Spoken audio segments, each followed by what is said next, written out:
Bueno, vamos a recapitular un poco el encuentro pasado, sobre todo recordando que la liturgia es un momento, es un lugar, es un conjunto de acciones, no hay una sola definición de liturgia, ¿no? Pero donde se produce un intercambio de vida, y lo relacionábamos eso con la orientación de la liturgia. La liturgia tiene dos orientaciones fundamentales, una orientación ascendente y otra descendente. Descendente porque en la liturgia somos santificados, somos llenados de la vida de Dios, fortalecidos, perdonados, sanados.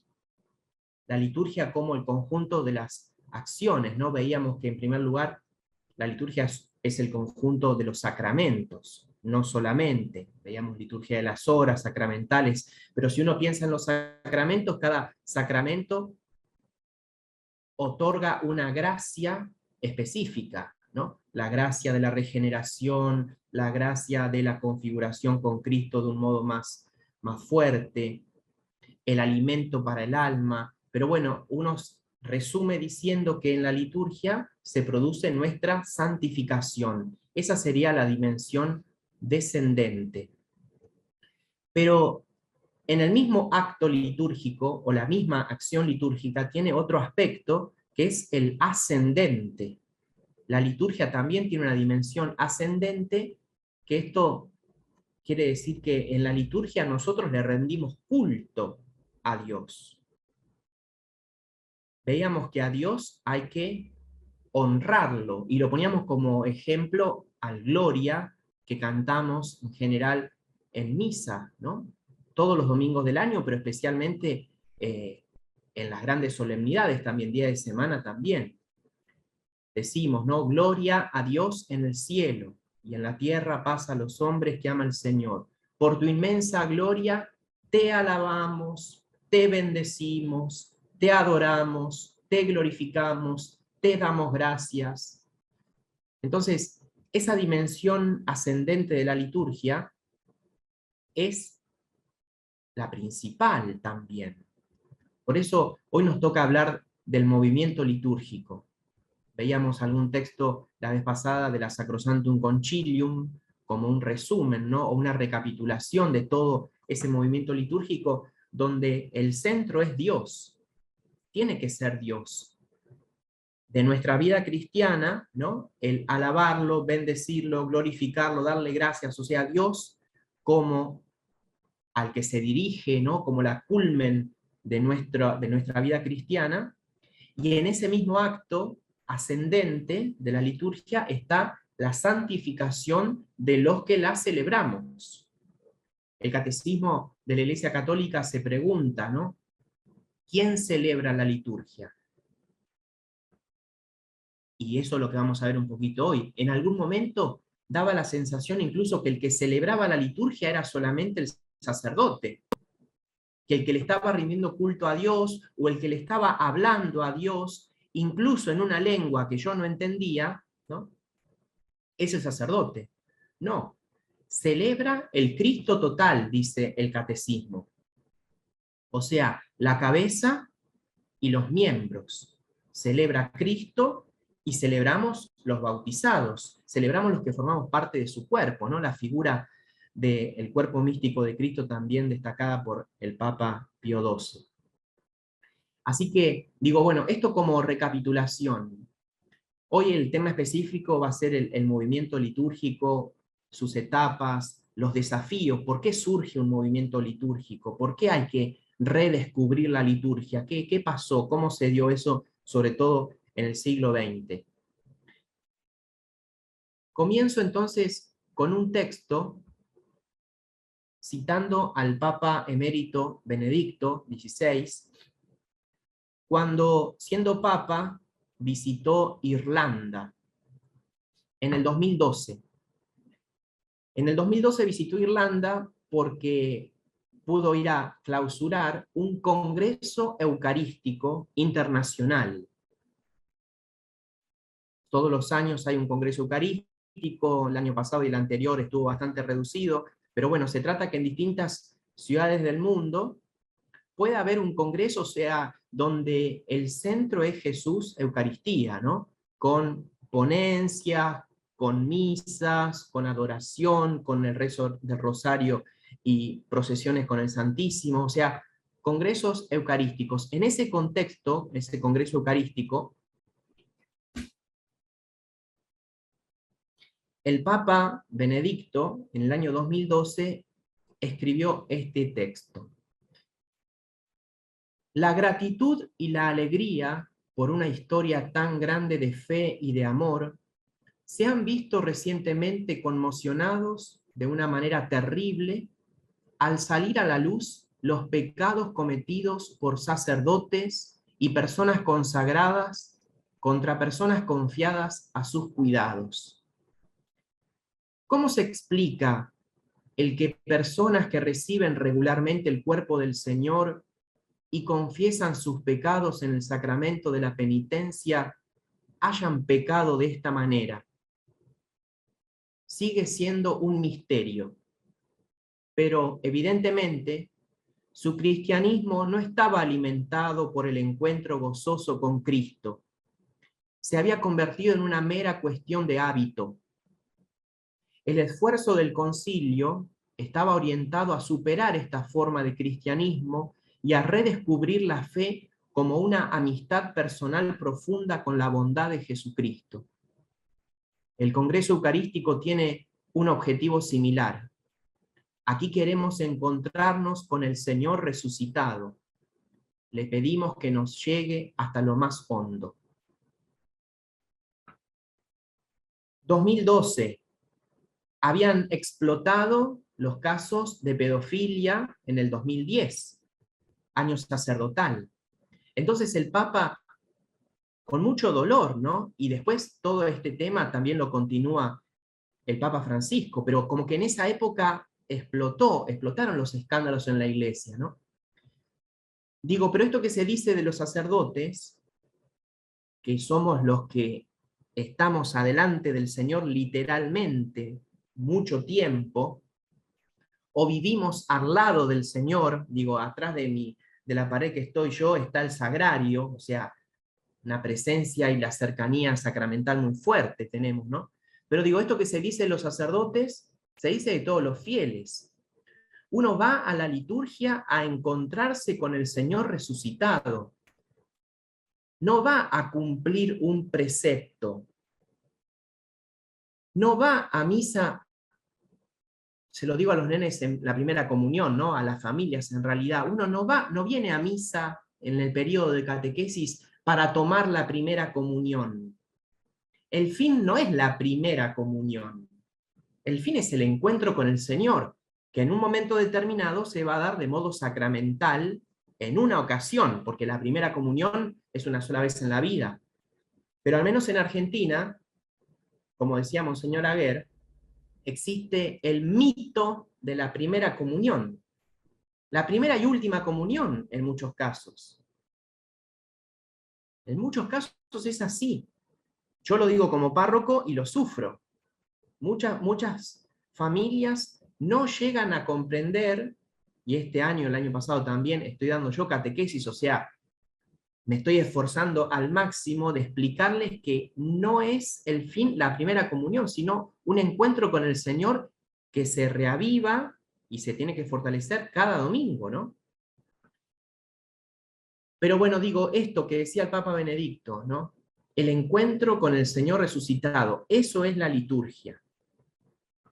Por eso la liturgia hay que descubrirla en todos sus aspectos. Por eso la importancia de este curso, de este encuentro que estamos teniendo, ¿no? Se pregunta, ¿no? ¿Cómo puede ser? ¿Cómo se explica que personas que reciben regularmente el cuerpo del Señor, acá supone en los sacerdotes la misa diaria? Los sacerdotes somos motivados, pinchados, exhortados por la Iglesia a celebrar la misa todos los días, incluso cuando no hay fieles. Celebramos todos los días. ¿Cómo se explica que uno al recibir el sacramento todos los días y confiesan sus pecados en el sacramento de la penitencia? Lo mismo, acá el Papa está recordando algo que supone la Iglesia, que el sacerdote y los fieles nos confesamos con frecuencia. Entonces, si es verdadero el encuentro del Señor en la Eucaristía, y si es verdadero el encuentro del Señor en el sacramento de la penitencia, ¿cómo se explican semejantes pecados? Que incluso a nivel civil son delitos, ¿no? Pecado en el plano moral y delito en el plano civil, ¿no? Jurídico. Y en el fondo se explica porque no fue un verdadero encuentro, no hubo un verdadero intercambio. La liturgia fue, lo que decíamos en la primera clase, preocuparse por cosas externas, preocuparse por el tamaño de la vela, preocuparse por si las flores las ponemos arriba del altar o abajo del altar, si las flores tienen que ser rosas o tienen que ser crisantemos. O sea, eso es parte de la liturgia, pero eso no es la liturgia. La liturgia es el conjunto de las acciones sagradas donde se produce ese intercambio de vida, donde los fieles somos santificados y en el mismo momento le estamos dando gloria a Dios. Es un encuentro. La categoría de encuentro también es destacada por el catecismo de la Iglesia Católica. Ahora sí, pasamos al encuentro de hoy, propiamente, que tiene como punto clave el redescubrimiento de la liturgia en el siglo XX. Se pone como inicio del movimiento litúrgico un documento, un motu proprio, una carta, que escribió el Papa San Pío X. El Papa San Pío X fue el primer papa del siglo XX. En el 1903 escribió un documento sobre música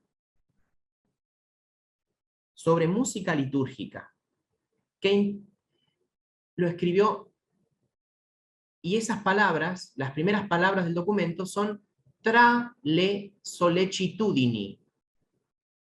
Voy a copiar en el chat cuáles son las primeras palabras del documento, que en la Iglesia las primeras palabras del documento se transforman en el título del documento.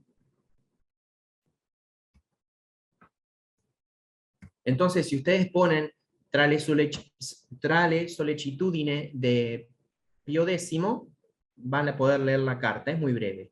Es, ya les digo, sobre música litúrgica. Pero introduciendo el tema de la liturgia, porque la liturgia es un aspecto importantísimo de la liturgia, eso da para otro curso, pero si hoy después de la charla quieren hacer preguntas, disponible. Pero la liturgia está enmarcada en un ámbito más grande, la música litúrgica está enmarcada en un ámbito más grande, porque la liturgia es uno de los signos de la liturgia, pero también un signo son los ornamentos, otros signos son el mobiliario que se usa, ¿no? El confesionario, el altar, el ambón, los bancos, los ornamentos, creo que lo dije, los elementos de la liturgia, el cáliz, el copón, la custodia, la patena. Pero bueno, la música es un signo litúrgico muy fuerte. Entonces el Papa, que sabía de música, que había sido párroco, que cantaba la liturgia, bueno, escribe un documento porque dice que entre las preocupaciones de la Iglesia está en qué se canta en la misa. En ese documento se va a decir que lo que quiere la Iglesia, sobre todo, no es que se cante en la misa, sino que se cante la misa, que es distinto. Cantar la misa. Cantar la misa y no tanto cantar en la misa.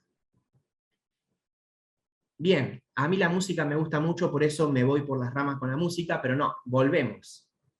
el Papa, en la introducción de ese documento, de esa carta, dice así: siendo en verdad nuestro vivísimo deseo que el verdadero espíritu cristiano vuelva a florecer en todo y que en todos los fieles se mantenga, lo primero es proveer a la santidad y dignidad del templo, donde los fieles se juntan precisamente para adquirir ese espíritu en su primer e insustituible manantial, que es la participación activa en los sacrosantos misterios y en la pública y solemne oración de la Iglesia. Y en vano será esperar que para tal fin descienda copiosa sobre nosotros la bendición del cielo, si nuestro obsequio al Altísimo no asciende en olor de suavidad. Antes bien, pone en la mano del Señor el látigo con que el Salvador del mundo arrojó del templo a sus indignos profanadores. Vamos a quedarnos sobre todo con la primera parte. El Papa tiene el vivísimo deseo de que florezca o reflorezca el espíritu cristiano. Principios del siglo XX. Entonces destaca en esta introducción que para que renazca el espíritu cristiano hay una fuente, que es una fuente primera e insustituible. ¿De dónde el cristiano tiene que sacar la fuerza para que reflorezca su espíritu? ¿Dónde se revitaliza el cristiano? En la liturgia. El Papa habla de la dignidad y la santidad del templo, otro signo litúrgico, los espacios litúrgicos, las iglesias, dignidad y santidad del templo. Pero en el fondo lo que quiere hablar es de la liturgia, porque dice: en el templo los fieles se juntan precisamente para adquirir ese espíritu en su primer e insustituible manantial. El primer e insustituible manantial, o sea, lo que se celebra en el templo, eso es la liturgia. Y acá aparece esta categoría que hablábamos el encuentro pasado, que es lo de la participación. El Papa habla de participación activa en los sacrosantos misterios y en la pública y solemne oración de la Iglesia. ¿Cómo uno va a florecer? ¿Dónde el espíritu humano se va a revitalizar? En la participación activa de los sagrados misterios, en la liturgia. Como después va a hablar de la música, el párrafo siguiente decía que hay que regalarle a Dios nuestro obsequio, ¿no? Cuando va a hablar de la música es el obsequio, el talento que Dios nos dio, el talento de poder cantar, que la mayoría de las personas lo tienen, aunque no lo trabajen, pero la mayoría de las personas lo tienen. En el canto, el principal fin del canto es la alabanza de Dios. Por lo tanto, ven los dos movimientos. El Papa Pío X está destacando que, por un lado, el espíritu humano, el espíritu cristiano, se revitaliza, se fortalece, se sana, se purifica, la dimensión descendente. Pero por otro lado, al hablar de la música, habla de la dimensión ascendente. El fin de la música sagrada es la glorificación de Dios.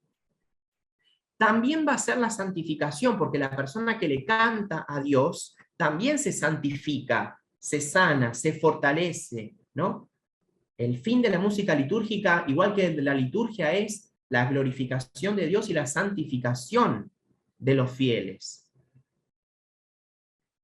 Pero bueno, en esta parte estamos que a principios del siglo XX, este Papa, un Papa pastor, como se ha destacado, ¿no? Fue un sacerdote muy cercano a los fieles, un excelente obispo, o sea, un pastor de almas, verdaderamente, San Pío X, nos está marcando la importancia de la liturgia para redescubrirla. Por eso se dice que este texto, Tra le sollecitudine, es como el puntapié inicial del movimiento litúrgico, porque esto generó como mucho revuelo.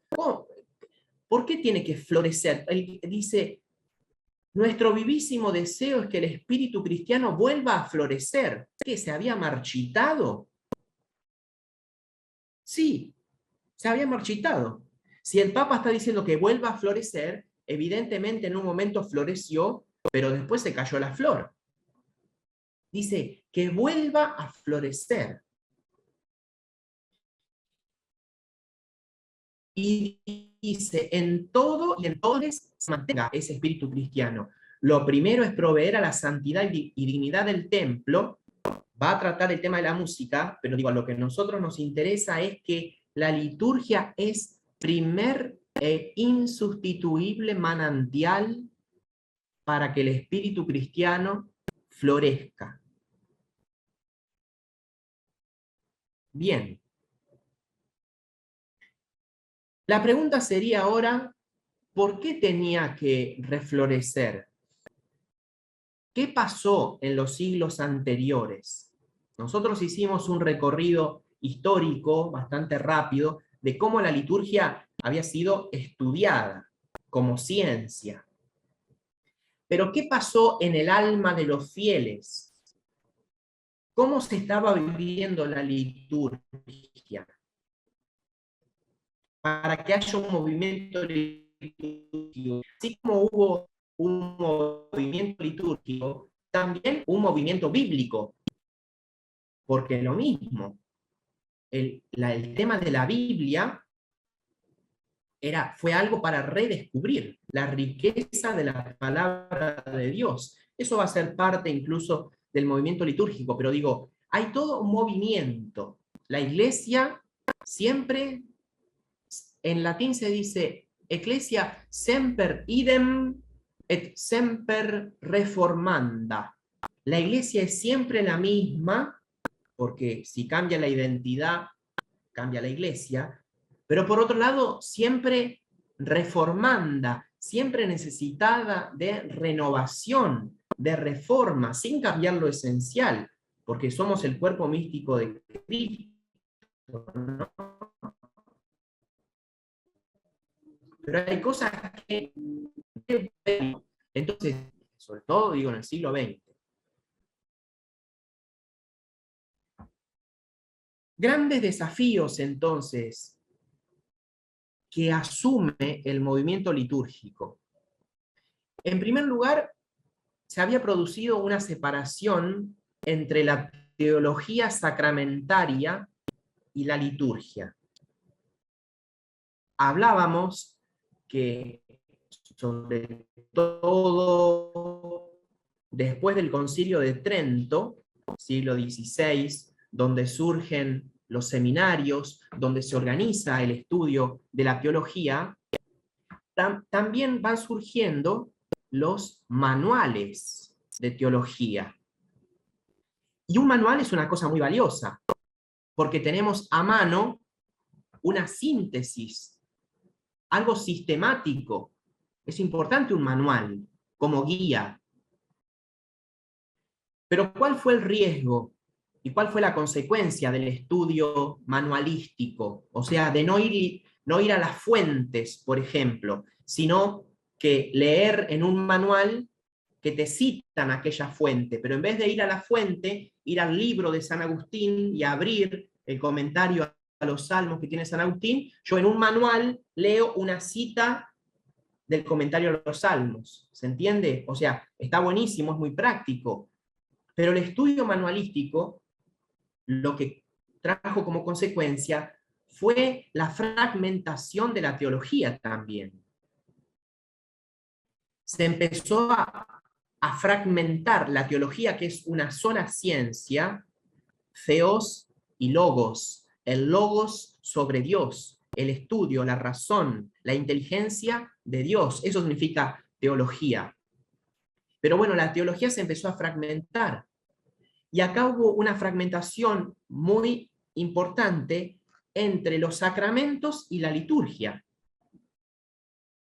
la liturgia poco a poco se transformó en el estudio de las rúbricas, o sea, en el culto externo de la iglesia, en la ordenación de los movimientos. Rúbricas, rubrum en latín significa rojo. Cuando uno abre un libro litúrgico, está escrito, está impreso en dos colores, en rojo y en negro.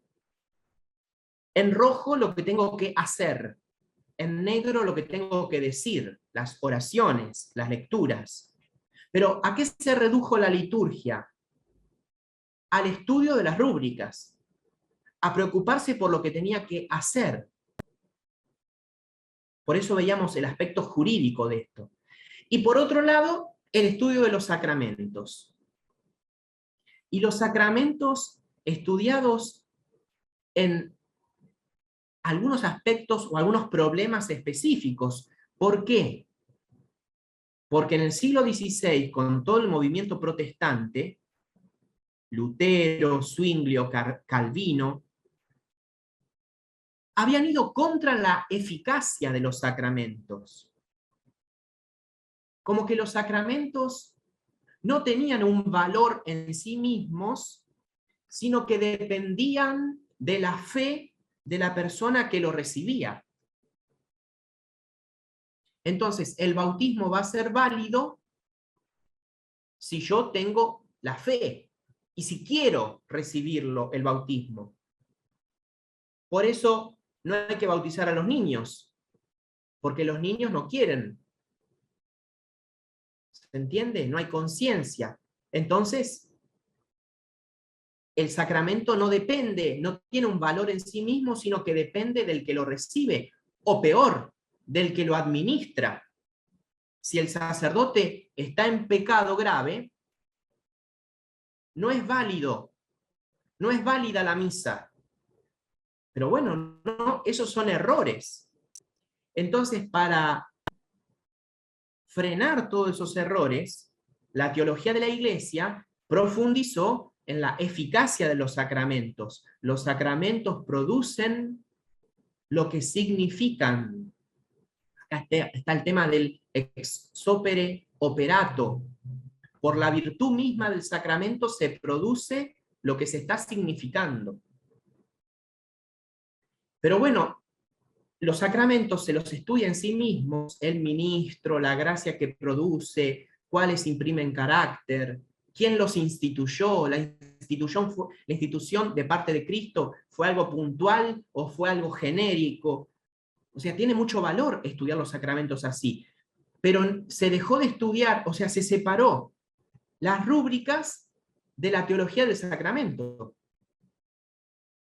Entonces, la teología litúrgica como que desapareció. Entonces, ese es un gran desafío del movimiento litúrgico. Volver a vincular las rúbricas, o sea, lo que tengo que hacer, la teología de las rúbricas, ¿por qué hago tal cosa? ¿Por qué tengo que celebrar en tal lugar? ¿Ven? Con la eficacia de los sacramentos. O sea, los sacramentos son parte de la teología litúrgica, pero antes, en el siglo anterior al siglo XX, se vivía como una gran distinción. Por un lado, la teología sacramentaria y por otro lado, la liturgia. Otro problema u otro desafío que afronta el movimiento litúrgico en el siglo XX es la relación entre el culto y la santificación. Cuando Santo Tomás de Aquino habla de los sacramentos y de la liturgia, pero específicamente dice que cuando habla del uso de los sacramentos, que en el uso de los sacramentos o en la realización de los sacramentos hay dos aspectos, que es el culto divino y la santificación del hombre. Santo Tomás es del siglo XIII. Lo primero, dice, le compete al hombre en relación con Dios, ¿no? El culto divino. Y lo segundo le compete a Dios en relación con el hombre, la santificación del hombre. Pero lo importante a destacar en Santo Tomás es que él dejó en claro que son dos aspectos, no son dos acciones, son dos aspectos de la misma acción. En el recibir el sacramento de la unción de los enfermos, en el celebrar el sacramento de la unción de los enfermos, un ejemplo, se le está rindiendo culto a Dios, a la vez que se está procurando la sanación de esa persona. A la vez. Pero ¿qué pasó o qué estaba pasando y se llega al siglo XX? Pensando que que la liturgia era sobre todo la santificación, los sacramentos son la santificación del hombre. Los sacramentos son medios con los que yo dispongo para ser más santo. Entonces yo voy a la liturgia para santificarme. Pero eso es una reducción. Claro que los sacramentos me santifican, me perdonan, me sanan, me alimentan. Pero en esa misma acción yo no tengo que descuidar la dimensión ascendente. Por eso digo, la Iglesia y el estudio de la teología, digamos, también causado por esta inclinación de los protestantes a negar el valor salvífico de los sacramentos, o sea, a negar esa dimensión descendente. Dios es el que me santifica, independientemente de la santidad del sacerdote. Cuando yo voy a misa, aunque el sacerdote sea la persona más corrupta de todas, si él celebra la misa como quiere la Iglesia, con los elementos que quiere la Iglesia, con las palabras que quiere la Iglesia, con la intención que quiere la Iglesia, Dios me santifica a través de la celebración, incluso a través de su ministerio, Dios me santifica. Pero digo, el problema entre el culto y la relación entre culto y santificación, yo ya estoy tirando el problema y la solución. Obviamente, el movimiento litúrgico va a asumir eso y los distintos autores y el magisterio de la Iglesia, llegando a la Sacrosanctum Concilium, pero que estamos en 1960, va a decir que la liturgia es fuente de santificación y culmen, o sea, donde uno llega para darle culto a Dios. La vida cristiana toma sus fuerzas de la liturgia, hacemos un montón de cosas que no son liturgia, pero llegamos a la liturgia nuevamente a darle gracias a Dios por esa santificación que está obrando en nosotros. Ese es el movimiento completo, pero ven, todo este movimiento litúrgico y este repensar las cosas tiene como un punto importante ese documento del Papa San Pío X en el año 1903. El Concilio Vaticano II va a ser en 1963. 60 años de especulación, de meditación, de celebraciones, de congresos litúrgicos, porque eso también, hace un ratito les hablaba del Congreso Eucarístico, pero hay congresos litúrgicos también. Y el último gran desafío que asume el movimiento litúrgico es la categoría, digamos, la importancia del concepto de sacerdocio común, el sacerdocio común de los fieles.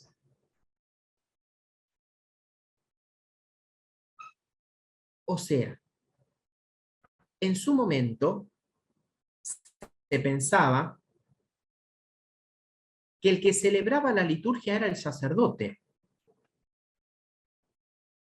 Incluso acá habían categorías que no están totalmente equivocadas, pero hay que entenderlas bien. Mucha gente grande, incluso hoy, decía, no, yo escuchaba la misa del padre fulanito. O los sacerdotes ancianos también decían, no, hoy tengo que decir la misa en la parroquia tal.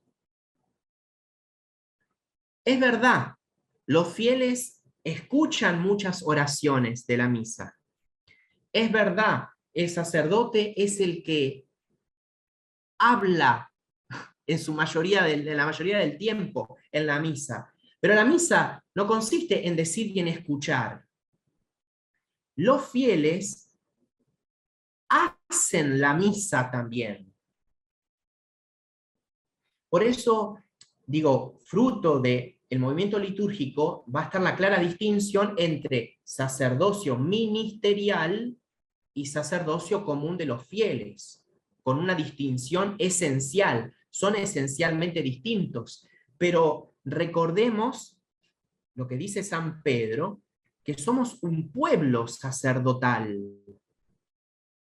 Y esto en la teología de la iglesia primitiva, en los padres de la iglesia es muy claro. Se habla de la teología de la unción. Esa unción que uno recibe en los sacramentos de iniciación, que en la antigüedad iban juntos, bautismo, confirmación y comunión, la unción bautismal, la unción con el santo crisma, o sea, la teología de la unción, ¿ven? Un ungido cristiano significa ungido. Cristo significa ungido, el que recibió esa unción. Bueno, esa vocación bautismal es una identificación con Cristo. Y Cristo es sacerdote. Por lo tanto, el que está identificado con Cristo por los sacramentos de iniciación, además de ser otro Cristo, es sacerdote, profeta y rey. Pero en cuanto sacerdote, le compete la participación en el culto y el ejercicio de su sacerdocio en el culto, de ofrecer, de pedir, de ofrecerse.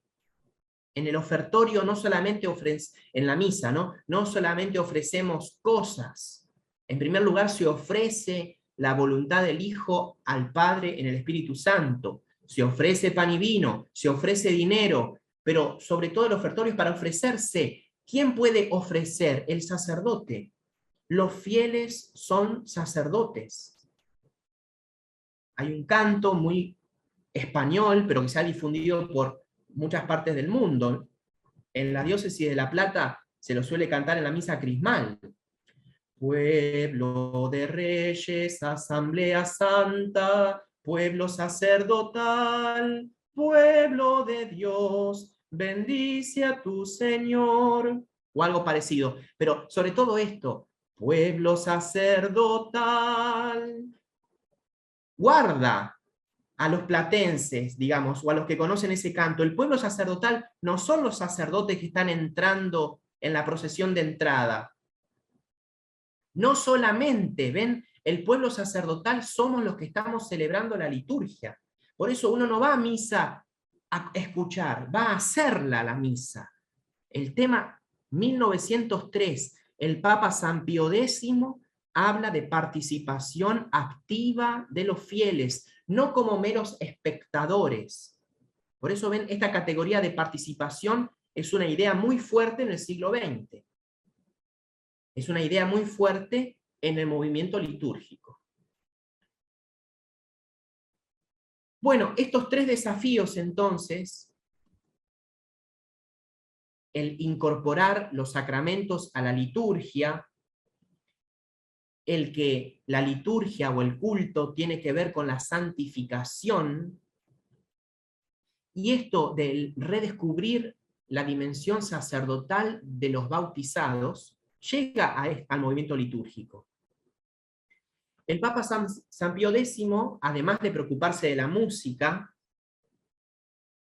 por ejemplo, se preocupó de la participación frecuente en la misa.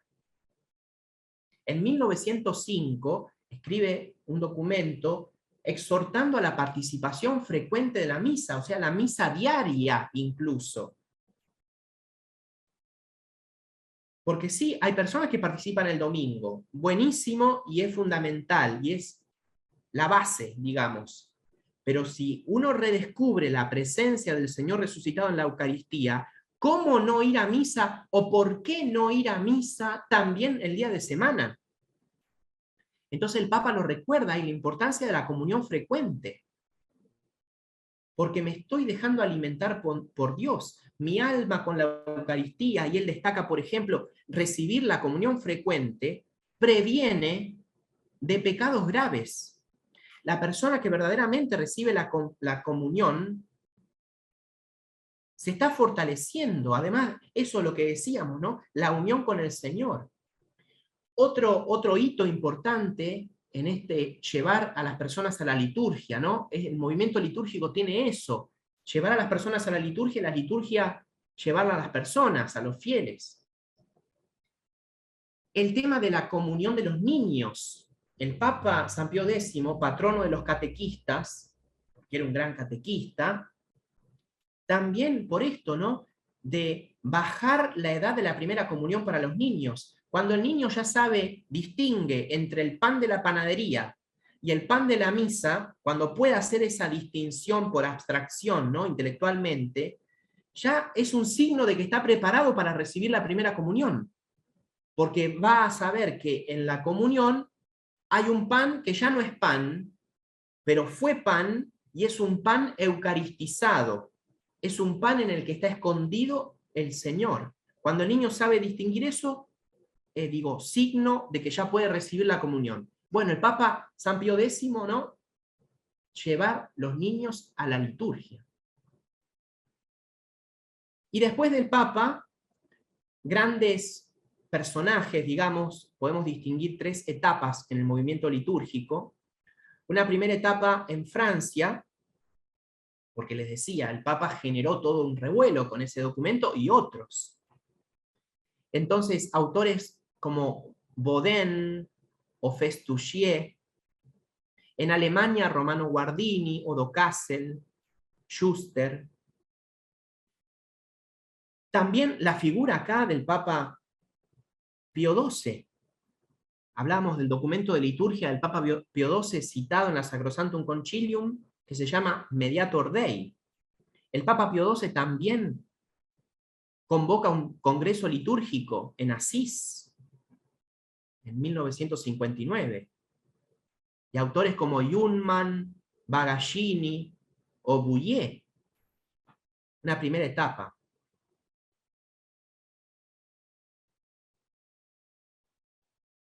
Importante también,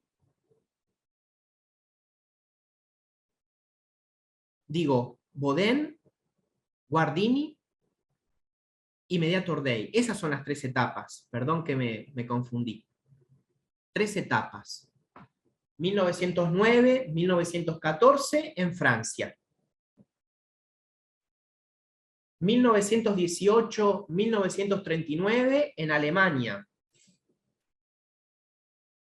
1939, 1958, sobre todo la figura del Papa Pío XII.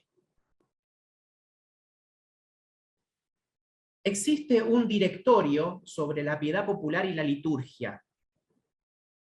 Un directorio accesible a todos, se puede descargar. En ese directorio, cuando se resume el movimiento litúrgico, la finalidad del movimiento litúrgico dice, es favorecer en los fieles la inteligencia y por lo tanto el amor por la celebración de los divinos misterios y así fortalecer la conciencia de pertenecer a un pueblo sacerdotal. El movimiento litúrgico busca la inteligencia de los fieles, que los fieles entiendan y por lo tanto conozcan y amen la celebración de los divinos misterios. Por eso es importante la participación de ustedes en este curso. La liturgia no es algo que le compete a los sacerdotes. El estudio de la liturgia. Les soy sincero, cuando yo estudié liturgia en Roma, éramos más o menos 40 alumnos y éramos 38 varones y 2 mujeres. 2 laicas. La pregunta entonces me parece que todavía está ahí en el imaginario, que la liturgia es algo de los sacerdotes, y estamos diciendo que no. La liturgia es algo de la iglesia, y cada uno cumple una función específica en la liturgia. Bien, ese movimiento litúrgico entonces tiene tres grandes intuiciones, que las menciono para después desarrollar un poquito más. Pero, además de incorporar esos desafíos que decíamos, hay autores importantísimos del movimiento litúrgico. En primer lugar, Odo Kassel. Odo Kassel introduce en la teología de la liturgia un término y una idea que Ratzinger, el teólogo Joseph Ratzinger, decía que era una de las ideas más fecundas del siglo XX, es la idea de la actualización del misterio pascual. La liturgia actualiza el misterio pascual. La pasión, la muerte y la resurrección del Señor se hacen presente en la liturgia. No que se repita, Jesús ya padeció, murió y resucitó, pero la liturgia lo hace presente y en el hoy emana la fuerza el misterio pascual. Hoy salva el misterio pascual. Hoy salva a Cristo a través de la liturgia. La segunda idea de un autor italiano, Romano Guardini. Romano Guardini habla de la liturgia como epifanía. Y acá se destaca sobre todo la importancia de la mediación ritual. Por eso Guardini explica los ritos. ¿Qué significa que el sacerdote entre en procesión caminando? ¿Por qué no entra en bicicleta a la misa? Como hizo algún obispo que se confundió. ¿Ven qué significa la procesión? Bueno, Romano Guardini desarrolla la teología de la procesión. Ese peregrinar, ¿no? No es solamente ir hacia el altar, sino ese ir hacia el cielo de todos. Entonces, la liturgia, con todo lo que aparece, es una epifanía, es una manifestación de algo más grande que esconde. La mistagogía. Y el tercer gran autor del movimiento litúrgico, Louis Bouillet. Louis Bouillet había sido protestante, se convierte al catolicismo. Pero justamente teniendo en cuenta su pasado, Bouillet destaca la importancia de la palabra de Dios y muestra cómo la revelación de Dios en la historia de la salvación es a través de gestos y palabras. Dios elige personas, realiza acciones y pronuncia palabras en el Antiguo Testamento y en el Nuevo. La liturgia está hecha de gestos y palabras. Palabras, oraciones, pero palabra de Dios también. Esas son las tres grandes intuiciones que podemos resumir así el movimiento litúrgico.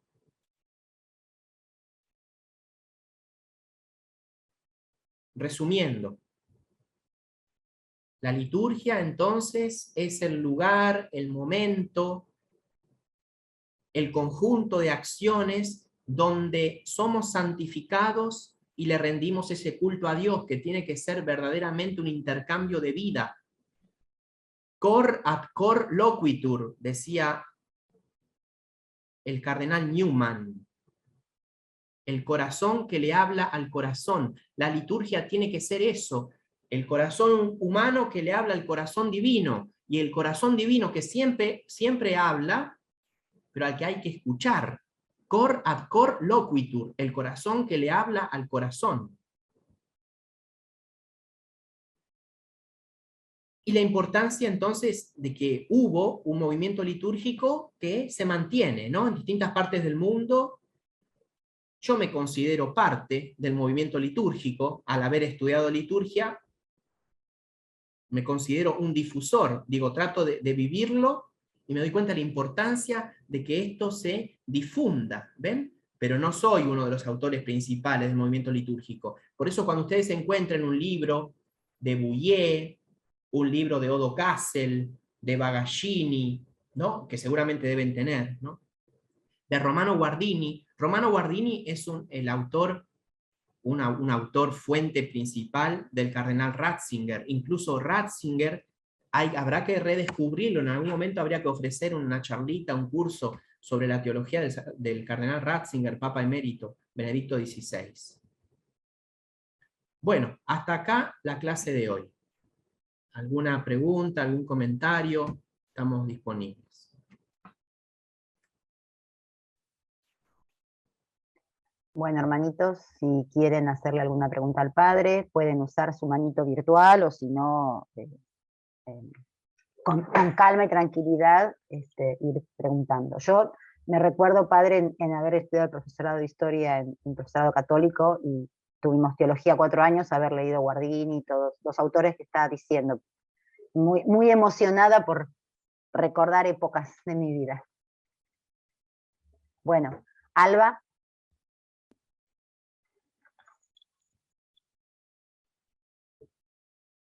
Estás en el micrófono, Alba, por favor. Desbloquea tu micrófono. Perdón, buenos días. Tengo 2 preguntas. La una es, la doxología en la Eucaristía, ¿la dice el sacerdote solo o el pueblo lo acompaña? El pueblo responde amén. Pero no participa con el sacerdote en las palabras que él dice. Sí participa porque tiene que poner su corazón en eso, pero el sacerdote solo pronuncia las palabras. Ok, muy bien. Y la otra pregunta es, en una Eucaristía, cuando se acaban las hostias, ¿el sacerdote puede, con hostias sin consagrar, dar la comunión a los fieles que faltan, mojando hostias sin consagrar en el vino consagrado? Eso se ha difundido un poco, sí. O sea, no es lo ideal, ¿no? Eso puede ser una emergencia, pero en realidad la comunión por intinción implica la presencia del Señor en el pan eucarístico y en el vino también consagrado. Así que sí, digo, algunos sacerdotes lo están haciendo. Yo no lo hice nunca y espero tampoco tener que hacerlo, pero lo que se entiende es que esa persona está recibiendo a Jesús bajo la apariencia del vino consagrado, ¿no? O sea, está recibiendo la comunión. Muchísimas gracias, padre. De nada. Herbert.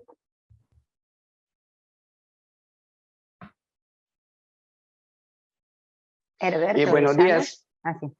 Buenos días, gracias. Perdón, no voy a conectar el micrófono. Padre, gracias por la plática. Fíjese que yo tengo una duda.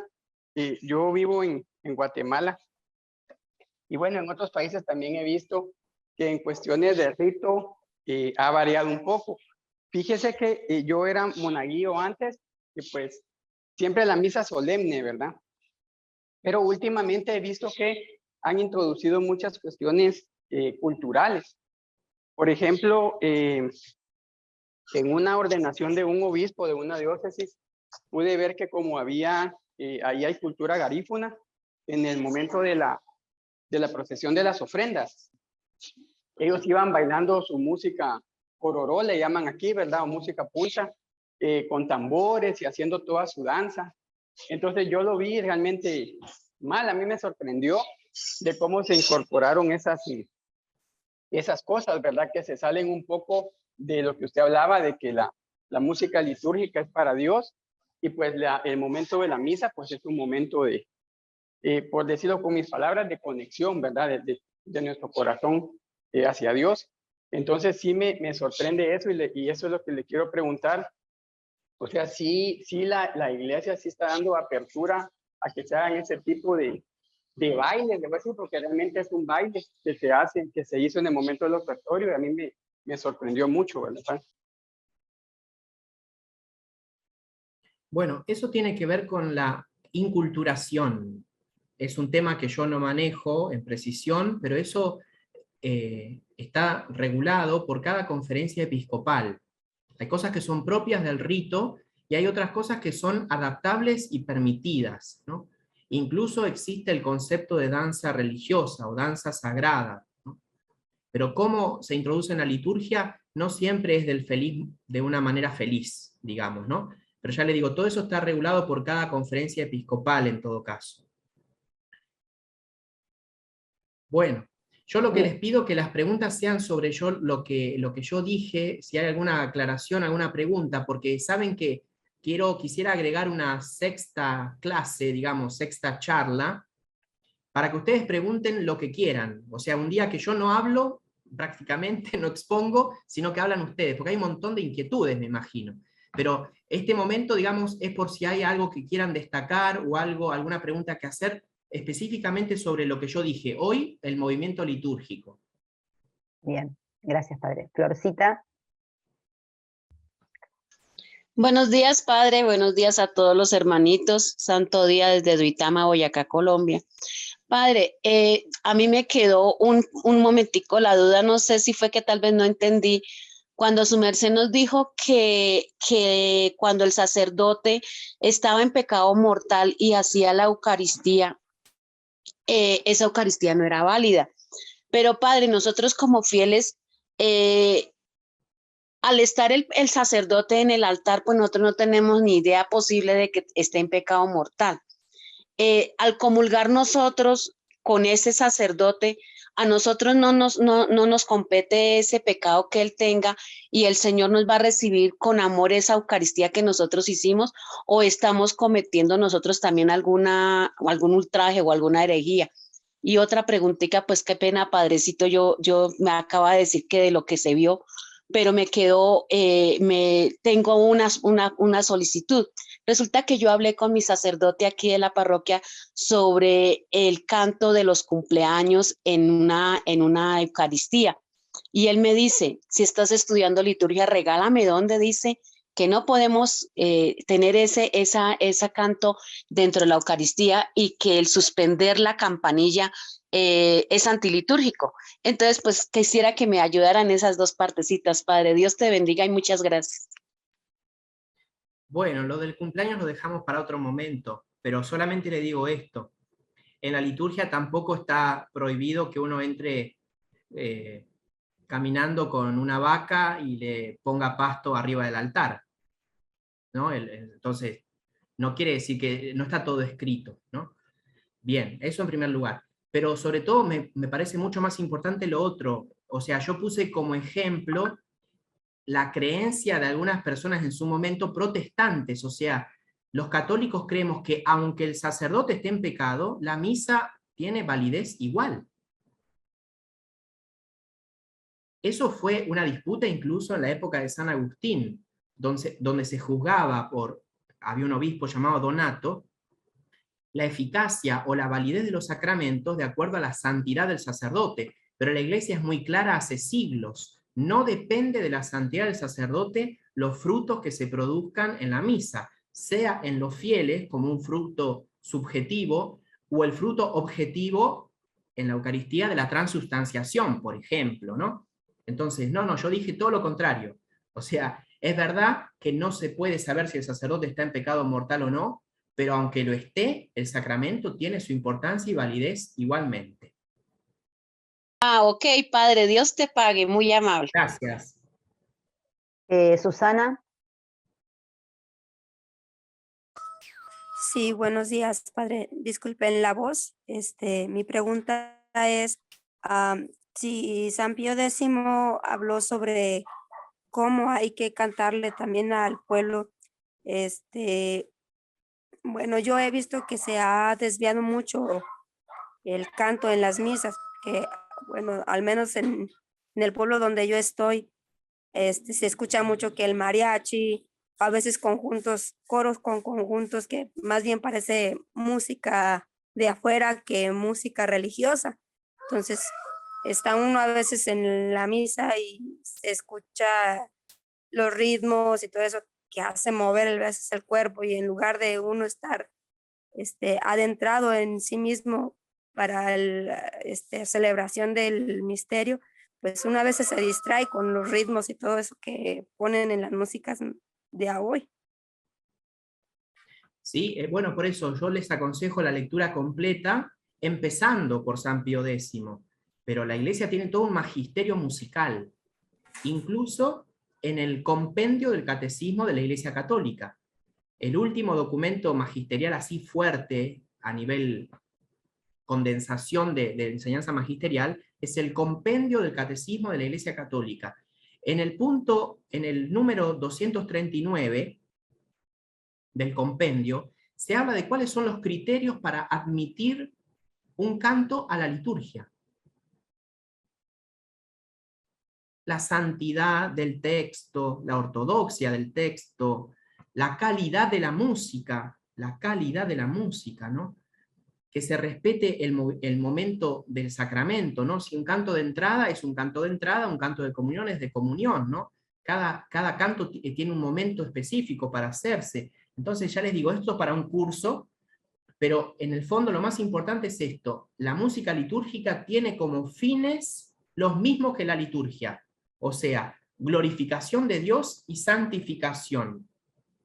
La música litúrgica no es para divertirnos, la música litúrgica no es para pasarla bien, la música litúrgica no es para que uno sea el protagonista en la celebración. La música litúrgica es para nuestra santificación y a su vez la glorificación de Dios, por eso los textos.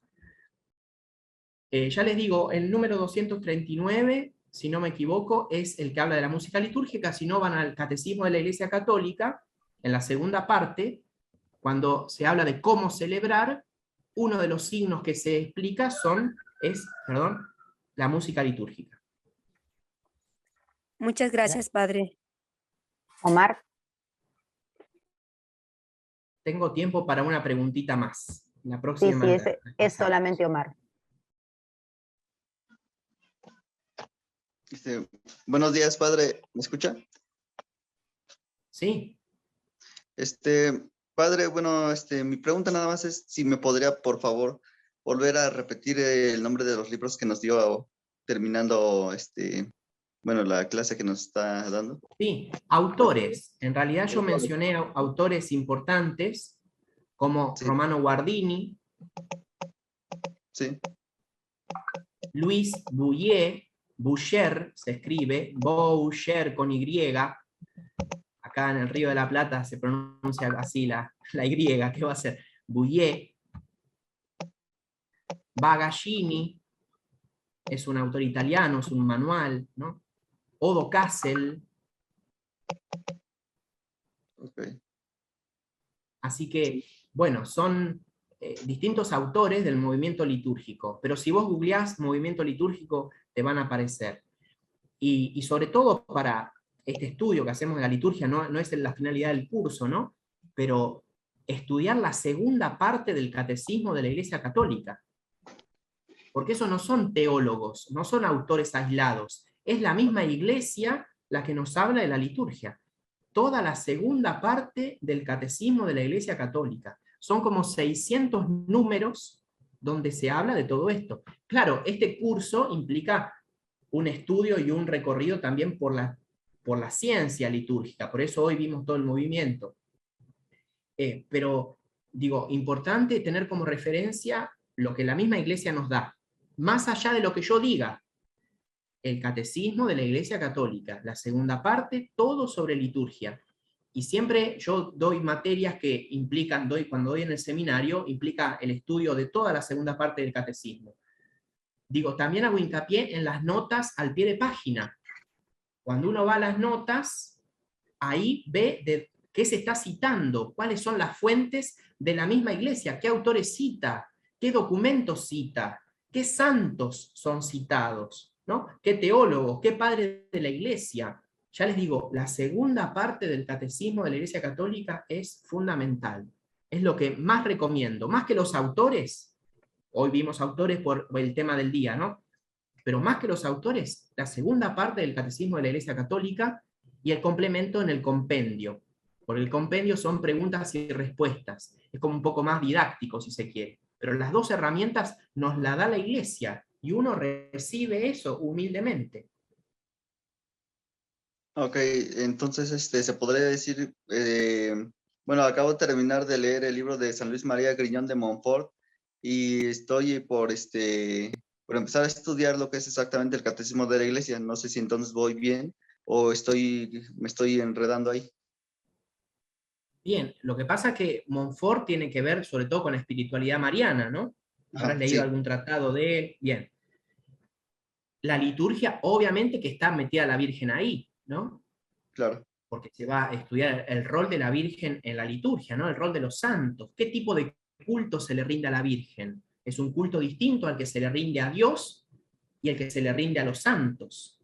¿Ven? Sí, Culto, liturgia. Entonces, yo te recomiendo que empieces con o sea, si podés leer y estudiar el catecismo completo, mejor, porque ok, las 4 partes del catecismo se interrelacionan, pero la segunda parte es liturgia. ok. Sería todo, padre. Muchas gracias. Bueno, de nada. Bueno, Aide nos quedó y nada más, con una pregunta más y así ya podemos liberar al padre. Aide. ¿Me escuchás, Aide? Estás bloqueada el micrófono. ¿Querías preguntar? Sí, perdón, sobre la catequesis de la comunión en el de los niños, entonces, no entendí muy bien el concepto de que nada más entonces está bien que los niños reciban la comunión, aunque no estén preparados. O sea, No, al contrario, o sea, al contrario. Si no están bien preparados, si no saben a quién van a recibir, no pueden recibir la comunión. Hay 3 condiciones para recibir la comunión. En primer lugar, saber a quién uno va a recibir. Por lo tanto, eso se asegura con el periodo de catequesis. Lo que decía el Papa San Pío X es que se puede adelantar la edad de la comunión, no hay que esperar hasta no sé cuántos años se esperaba bien en ese momento, ajá. sino que como mínimo, o sea, la edad mínima es cuando el cerebro del niño puede distinguir entre el pan de la panadería y el pan de la misa. Ahí ya está apto para comenzar la catequesis de la comunión, para aprender, digamos, y creer sobre todo, y amar la presencia de Jesús en la Eucaristía. ¿Sí? Entonces sería una falta grave cuando los sacerdotes, por ejemplo, hacen el examen, ¿no? De a ver si está preparado el joven o el niño, y aún así nada más como por dar gusto a la comunidad les permite que el niño, aunque no esté preparado, reciba la comunión. Y sí, claro, pero eso es así. Es una de las condiciones que pone la Iglesia. Para un adulto también. Porque yo he visto personas que son adultas y no saben quién está en la comunión. Piensan que están recibiendo la hostia, que están llevándose a veces un caramelo, o que se pusieron en la fila porque estaban repartiendo algo y parece que es gratis. Entonces me pongo en la fila para recibir eso. Pero ven, nosotros no recibimos algo en la comunión, recibimos a alguien. Entonces, esa falta de preparación puede estar en un niño, que es lo más esperable, porque se está preparando, pero lamentablemente también está en los adultos, que no han profundizado su fe, o que han tenido una catequesis deficiente. Por eso es importante la catequesis, que los principales responsables somos los sacerdotes, especialmente los párrocos. Ok, Hace muchas más gracias. o menos 50, 60 años atrás era muy común que la misa era a la mañana y a la tarde el sacerdote daba catequesis. Después se multiplicaron las misas también. Pero en mi caso, yo doy catequesis a los niños antes de la misa del sábado y antes de la misa del domingo a la tarde, media hora más o menos, con las familias.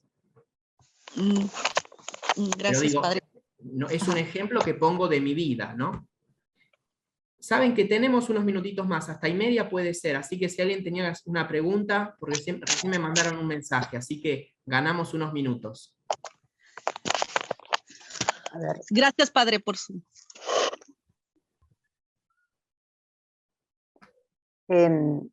yo quería, si me permite, como decimos los argentinos, pasar un aviso, padre, porque ya que Omar estaba hablando usted estaba hablando del catecismo, recordarles que la academia da, Leandro es uno de los expositores del catecismo del curso, ya hace 3 meses que empezó el curso de la Iglesia del catecismo de la Iglesia Católica, y se va dando, y hay varios expositores con diferentes horarios, y martes y jueves está la Lectio Divina, es decir, los 2 pilares necesarios para leer y la lectura orante, ¿no? O sea, los 2 pilares, que es la palabra y el catecismo de la Iglesia, así que los hermanos se pueden acercar, y además quedan grabadas y subidas a YouTube, así que pueden de alguna forma ir completando la formación. Por eso Mater Fátima es una academia, para abarcar la preparación en la fe, aumentar nuestra preparación y conocimiento.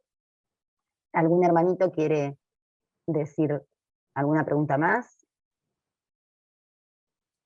Un sacerdote amigo dice la importancia del CBR.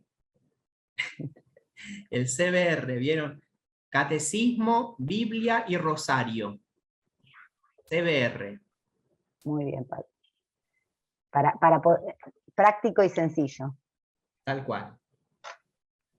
Bueno, hermanitos, si no hay ninguna otra pregunta acerca de lo que el padre ha leído, les recomendamos tomar siempre nota, y bueno, me parece que alguien abrió su micrófono. Sí, por favor. Sí.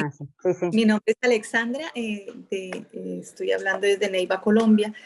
Tengo una inquietud. Estoy haciendo catequesis en un colegio, y en la celebración de la primera misa que se llevó a cabo este año, pues me llevé una gran sorpresa, porque durante la celebración los chicos pienso que no estaban bien preparados pues para participar de esta celebración. Ya sabemos que muchos de los hogares, no es culpa de los jóvenes, sino de los padres, que no los llevan a las misas, ni siquiera a veces el domingo. Y el padre, en el momento de la elevación, cuando ya nos ponemos de rodillas, volteo yo a mirar, y la mayoría de los estudiantes estaban todos sentados, algunos con la pierna cruzada.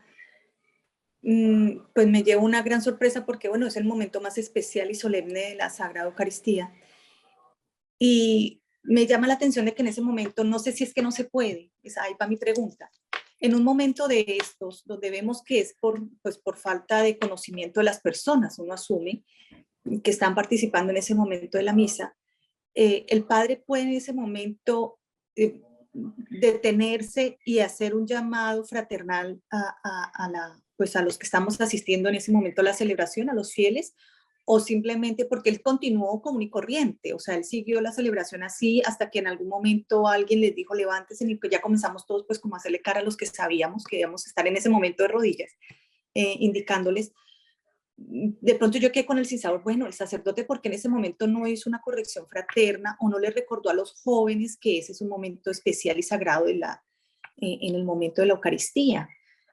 No se puede hacer eso cuando ya está en desarrollo, de pronto que estamos en la celebración eucarística, o sí se podría hacer ese llamado fraterno, pues, o corrección a los fieles. Bien, bueno, usted es consciente, digamos, que a la liturgia hay que llegar.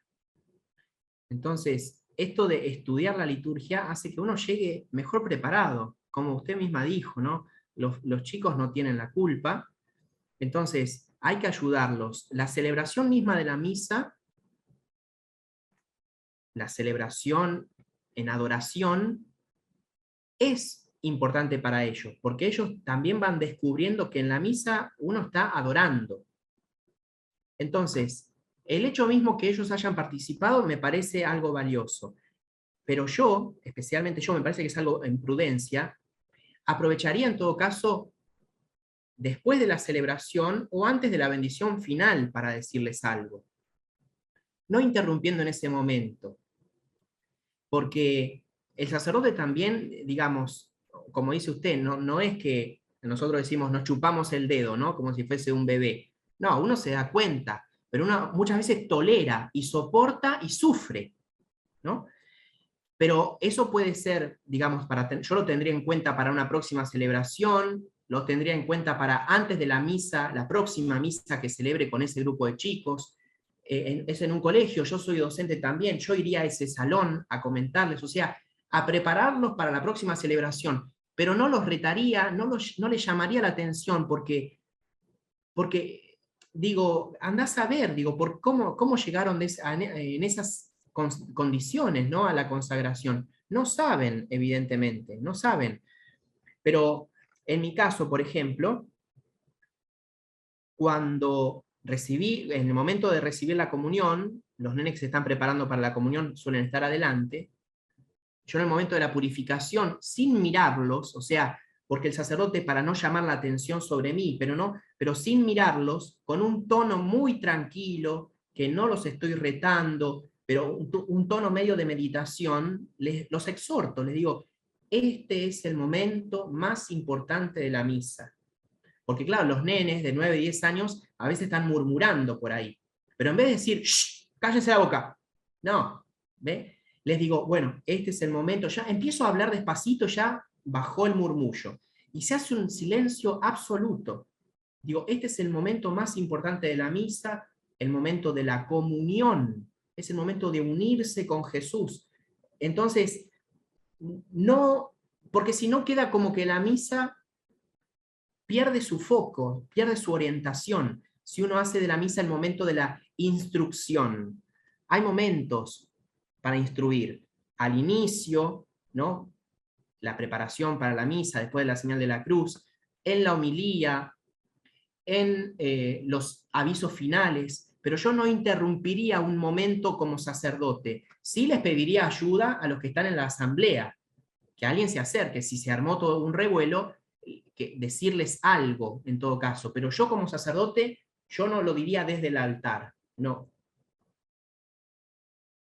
Para no interrumpir ese momento, porque también eso, ¿no? Tal vez alguna persona no se dio ni cuenta de que los chicos estaban sentados, y la mayoría estaba arrodillado. Entonces, si yo le digo, pónganse de rodillas, tal vez estoy generando que los que están arrodillados empiecen a mirar para atrás a ver quién no se arrodilló, qué desubicado que no se arrodilló, o sea, les hago perder el hilo de la concentración, pero ya les digo, esto me parece que es opinable, es algo que tiene que ver con la prudencia, ¿no? No me parece que sea así tajante. Bueno, muchas gracias, padre, muy amable. María Teresa, hola hermana, buen día. Hermanita Mariela, buenos días, padre.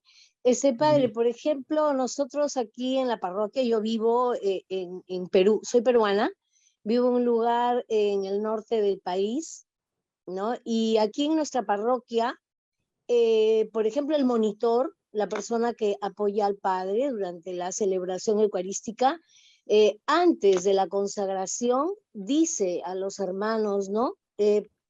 Ponerse de rodillas, por favor, ¿no? O nos ponemos de rodillas, algo así, ¿no? Entonces, al escuchar eso, pues la mayoría de gente se arrodilla, ¿no? O sea, no se necesita, no sé si eso está bien, lo que nosotros hacemos como monitores algunas veces, y eso era lo que yo quería preguntarle. Gracias. Sí, esa función de comentador, de monitor, acá en Argentina se dice guía también, es un rol muy auxiliar, que hay que cumplirlo con mucha delicadeza, mucho respeto, porque a veces el guía puede tomar un protagonismo innecesario, ¿no? Entonces, hay moniciones, eso sería propiamente una monición parecida a las que se dicen el Viernes Santo. El Viernes Santo, si se acuerdan, hay 10 oraciones. El sacerdote va diciendo, nos ponemos de pie, nos ponemos de rodillas, si no hay guía, porque hay 10 oraciones que la precede un momento de silencio y estando de rodillas. Bueno, entonces, esa función del guía o del monitor es una función auxiliar e importante. Sobre todo, yo no la usaría todos los domingos, porque se supone que en una comunidad parroquial, en su mayoría, las personas saben cómo se celebra, ¿no? Y la poca persona, digamos, que pudo entrar de pasada, no sé, pienso en una iglesia que está en una plaza, principal de una ciudad y entró una persona, entonces, digo, la poca persona que anda por ahí puede incluso imitar. Pero yo usaría las municiones de acuerdo a las características de la asamblea. Tal vez en un colegio, justamente donde los chicos han perdido tal vez la práctica de la misa, sea necesario decirles a todos, ¿no? Bueno, nos ponemos de rodillas, como una munición, ¿no? Y eso puede ser preventivo. Pero después, digo, sí, van a estar de rodillas, pero nosotros en el fondo no nos tenemos que conformar con que estén de rodillas. Tenemos que explicarles por qué nos ponemos de rodillas. Por eso este curso, por eso la motivación para ustedes, que si tienen esa función de educadores o de catequistas, los preparen a los chicos o preparen a las personas para llegar a la liturgia. Pero una vez que celebraron la liturgia, no descarten quedarse un poquito después explicando algunos de los gestos que estuvimos en la celebración. Porque recuerden la primera clase, hubo en la historia de la iglesia catequesis prebautismales y postbautismales. Entonces, llegamos a la liturgia con catequesis, pero una vez que salimos de la liturgia podemos recuperar la catequesis de elementos, de gestos, de palabras de la liturgia para vivirlo mejor. Todos necesitamos eso. Muchas gracias, padre. De nada. Bueno, gracias, padre. María Teresa, acá también yo hago guía y están estas cuestiones que vos acabas de preguntar. Nosotros decimos, nos ponemos de pie para escuchar el Santo Evangelio. A veces es una de las cosas que los días tuvimos que incorporar, pero generalmente es válido por ahí poner a gente más experta sentada en los bancos de adelante, y la gente mira, la gente mira lo que van haciendo y va copiando. Sí, pues. Pero es que hay personas que no lo hacen, se quedan de pie toda la consagración. En eso tenemos mucha responsabilidad los sacerdotes, que fuimos preparados para esto. Entonces tenemos que invertir el tiempo en preparar a nuestras asambleas, a celebrar en cuerpo y alma. No solamente ven lo intelectual, ¿no? Entender, porque esto todavía no hablamos de la lengua litúrgica, ¿no? Pero muchas veces algunas personas se quedaron tranquilas con que ahora la liturgia es en lengua vernácula. Ahora yo entiendo lo que se dice. Antes era en latín, yo no entendía nada. Ahora entiendo lo que se dice. Está bien, está buenísimo, pero no es suficiente. No solamente lo que se dice, tengo que entender lo que se hace. ¿Por qué me paro? ¿Por qué me siento? ¿Por qué me arrodillo? ¿Por qué hablo en voz baja? ¿Por qué me inclino? ¿Cómo tengo que darle el saludo de la paz? Un montón de gestos, ¿ven? O sea, cómo rezar con el cuerpo es importante también meditarlo. Acuérdense el ejemplo que pusimos. Jesús le lava los pies a los apóstoles y les preguntan, ¿entienden lo que acabo de hacer? Esa pregunta es de un gesto. Les lavó los pies. Hay un montón de gestos litúrgicos. Hay que explicar los gestos litúrgicos para vivirlos, conocerlos y amarlos más. Bueno, padre, creo que no hay ninguna otra pregunta. Había una pregunta en el chat acerca de los libros, si conseguir los libros, y bueno, si los que, por ejemplo, como San Agustín o San Ignacio, se puede sacar información de la web, ¿no es cierto, padre? Está todo. Hoy en día, incluso el catecismo es una aplicación. Es una aplicación para el teléfono. Así que yo soy medio fanático del catecismo, por eso digo, los invito a que la descarguen, a que la usen, y lo mismo que los padres de la iglesia, pero entrar por el catecismo es un montón, porque el catecismo es un compendio de Biblia, de patrología, de mariología, de angelología, de eclesiología, o sea, está todo ahí. Y por eso les decía, miren también las notas al pie de página, porque ahí hay santos, varones y mujeres que la iglesia cita, y si la iglesia los cita, tiene una fuerza mucho más fuerte. Bueno, nos dejamos entonces. Hasta el próximo viernes. Sí, padre, porque ya estamos también en la hora expedida, y bueno, desde ya agradecerle, pedirle la bendición para concluir en este día, este curso. Y bueno, Hermanita Mariela, disculpe, una preguntita cortita. no ¿Cómo soy el se padre. llama la aplicación del catecismo para descargar el catecismo? Ponga Catecismo de la Iglesia Católica, app, APP, y ahí ya en el Play Store, por ejemplo, o en el buscador nomás, ya le va a aparecer, pero la aplicación se llama Catecismo de la Iglesia Católica. Hay muchas. Bueno, muchas Bueno, gracias, vamos a, bendiciones. gracias. Vamos a esperar ahora la bendición del Padre. La bendición para todos, en el nombre del Padre, y del Hijo, y del Espíritu Santo. Amén. Amén. Y le invocamos especialmente a la Virgen María, Madre de Dios y Madre nuestra, en su advocación de Nuestra Señora de Fátima. La bendición de Dios Todopoderoso, del Padre, del Hijo y del Espíritu Santo, descienda sobre todos ustedes y permanezca para siempre. Amén. Amén. Nuestra Señora de Fátima ruega por Ruega nosotros. por nosotros.